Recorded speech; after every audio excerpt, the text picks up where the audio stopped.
Oh, tu punca dia bang Ha. Bagus. Oh, dong bagi bang Ha, okey. ni kompresor. Okey. One set. Ini kompresor. Kompresor. Motor. Ini puli. Puli dia. Okey, Ini faham. magnet. Oh, ini magnet dia. Ini puli. Ni puli. Ha, ni magnet. Okey, ni magnet. Alright, baik. Ha, ni magnet.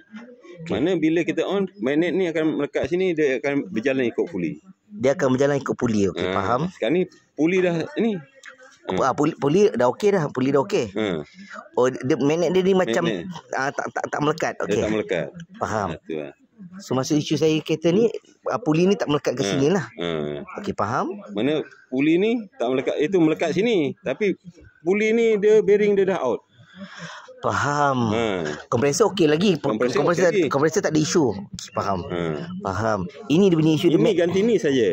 Ganti skuter yang ini saja. Ha, ni saja. Okey, faham. Ha. Oh, saya nak ganti yang skuter ni je lah. Ha. Okey, puli okey, faham. Boleh faham. Ha.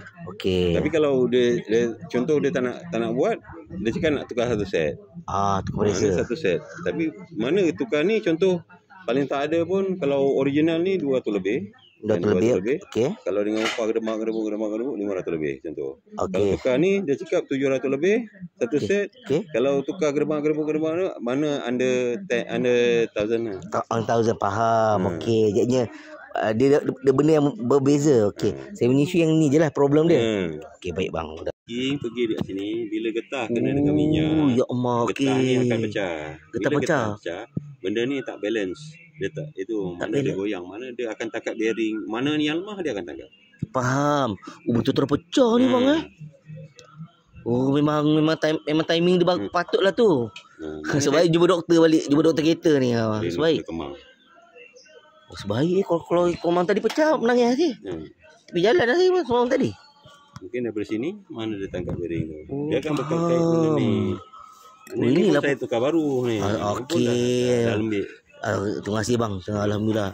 Oh, ini pun dia seangkatan dengan dia. Ini saya punya. Tu abang punya.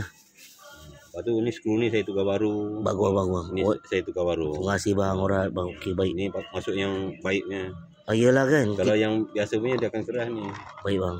Oh, ini pun tadi pun macam dah tak boleh nak ni kan. Kalau diketak dulu tukar baru. Oh, dah pecah dah ni. Bahaya.